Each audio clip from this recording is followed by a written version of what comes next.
Ouais, j'ai dit le prochain objectif, objectif c'est un grand mot, mais le prochain objectif que j'aimerais remporter, c'est un monument. La course que j'aimerais remporter, c'est un monument. C'est la prochaine marche, même si ça reste vraiment une grosse marche. Mais voilà, c'est un rêve de remporter une course comme Paris-Roubaix. Je pense que Paris-Roubaix, c'est la course que j'en parle souvent, mais c'est la course qui me correspond le mieux. Mais voilà, c'est un monument, il y a tous les meilleurs coureurs du monde, donc c'est pas facile.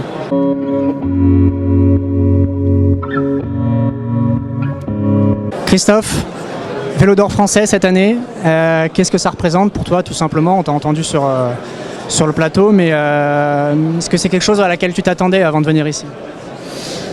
Je m'attendais, je savais que j'étais nominé, voilà, donc c'est toujours un plaisir d'être élu entre guillemets Vélo d'Or français. L'année dernière j'étais aussi nominé et c'était Pauline Ferrand-Prévot qui l'avait remporté si je ne me trompe pas.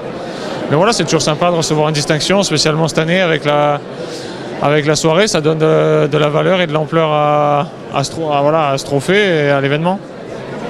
Ta saison, énormément de belles victoires, laquelle tu retiendrais toi personnellement, laquelle tu as le plus parlé cette année? Bon, c'est difficile à choisir, toutes les victoires sont belles, voilà, on sur les classiques, celle avec Wout à 2, c'est toujours des moments spéciaux.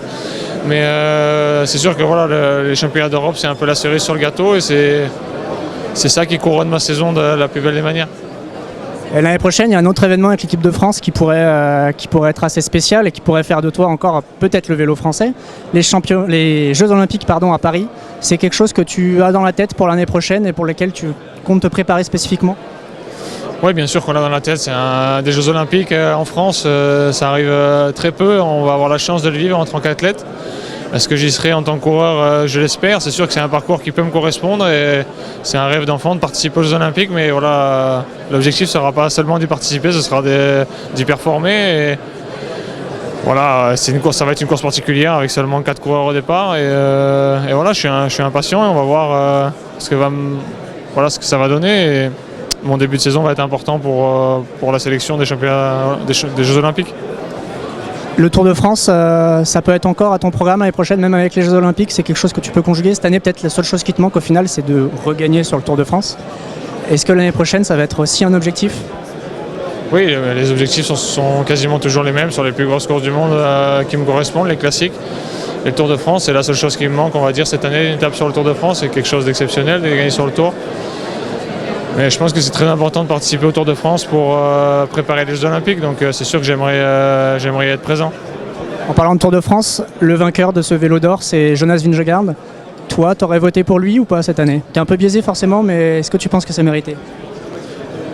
Bien sûr que c'est mérité, quand on voit son palmarès et tout ce qu'il a gagné cette année, voilà, on ne peut pas dire le contraire. Après, c'est sûr qu'il y a d'autres coureurs qui ont fait des choses exceptionnelles. C'est très dur de partager. Il y a des coureurs comme Mathieu Van Der Poel qui a remporté le championnat du monde, 2 monuments, Tadej Pogacar. Voilà, c'est dur de partager, on va dire, mais le fait est qu'il a gagné la plus grande course du monde et la course la plus difficile à gagner. Donc, je pense qu'il mérite son Vélo d'Or. Et toi, ton avenir à la Jumbo-Visma, tu te vois encore à la Jumbo dans 5 ans par exemple? C'est l'équipe qui te convient le mieux pour t'exprimer au plus haut niveau, tu penses? Déjà, j'ai signé 3 ans. Dans 5 ans, je ne sais pas où je serai, mais j'ai signé 3 ans. Donc forcément, c'est que je m'y sens bien et que je m'y sens confiant. Revenir en France, c'est pas quelque chose qui pourrait te botter à l'avenir? Ou pour l'instant, ton avenir, c'est Jumbo et tu penses pas au reste? On en reparlera dans 3 ans. Voilà, à l'heure actuelle, c'est Jumbo. J'ai signé 3 ans là-bas et je suis très heureux de ça.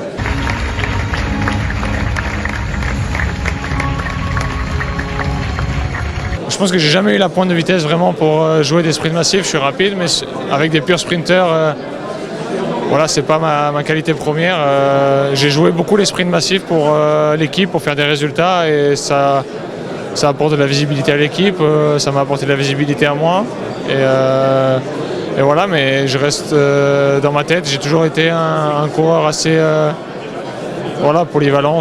J'ai toujours aimé les chronos courts, les courses difficiles. J'ai jamais été un pur sprinter et je le serai jamais.